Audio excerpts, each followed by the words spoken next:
Hi guys, welcome back to YouTube channel. So today's video guys, tingnan muna natin kung ano po yung laman po nitong pasalubong po sa akin. Shout out nga pala kay Samara and then sa kanyang Mami Maricar, thank you so much. Appreciated po. Thank you. God bless. Okay, so tingnan natin po yung laman po ng mga product ng Inabay. Okay, unahin na natin muna yung nandito sa left side. Tea bag. Siyempre, ito po talaga ang madalas na gusto namin gamitin, yung green tea. Kasi marami pong brand ng mga tea. So, ito po ang gusto namin, yung mga green tea. Pero kaya meron din naman tayo sa local. So, tingnan natin.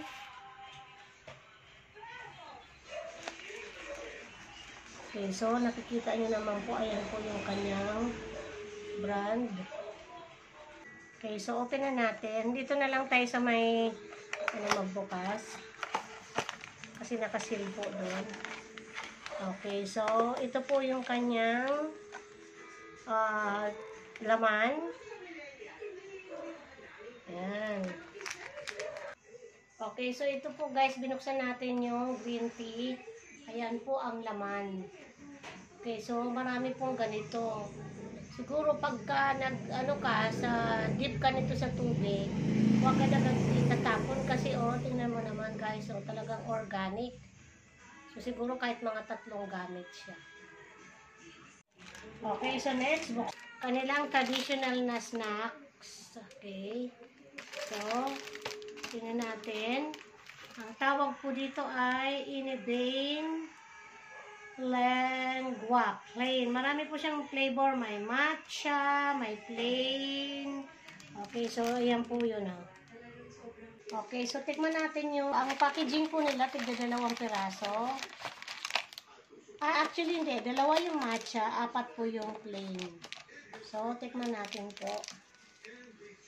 Ang kanilang matcha flavor. Tingnan nyo po, ang cute, ang nipis. Okay, tingnan natin. Ang sarap, lasang-lasa guys yung matcha flavor. Meron tayo dito ang parang naaano ko dito sa Filipino or local na nito, yung lengua. Ang nito, ang parang version niya, yung lengua di gato ba yun, na manipis lang din. Okay, tingnan natin. Ayan guys, meron siyang feelings na matcha kasi siyempre matcha flavor siya. Ang sarap ng lasa ng matcha flavor ng Japanese snack nila na ang flavor ay ito po.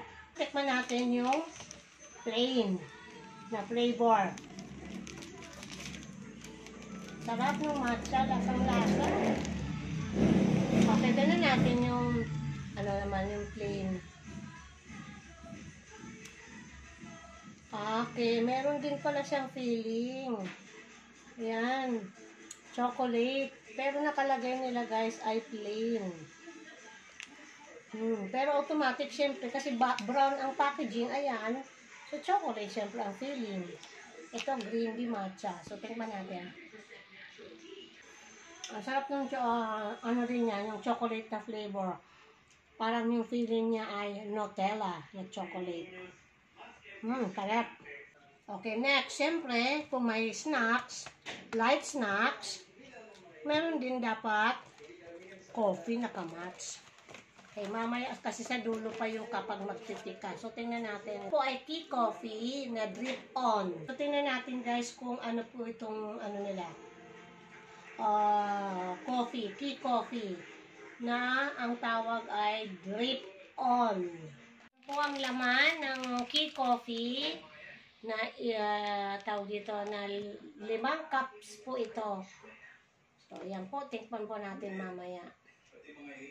Expiry date nito ay 2024 pa. Tagal pa guys. Okay, so yan na po ang laman po nitong packaging ng Inabay. Okay, yung kanilang key coffee, yung kanilang traditional light snack, and then yung kanilang green tea.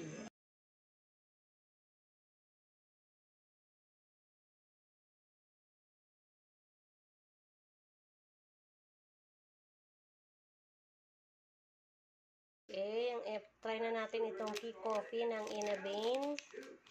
Ito yung ating drip on coffee. Okay, so tingnan natin. Okay, so yan po ang kanyang laman.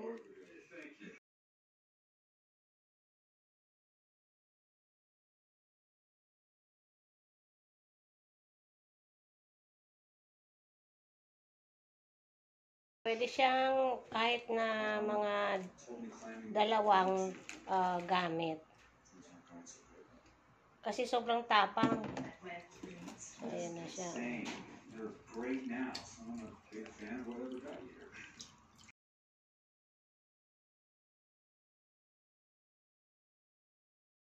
May Starbucks. May Starbucks nga ang Peg Max. Premium kasi siya na coffee galing sa Japan. Bongga. Okay, so ayan na.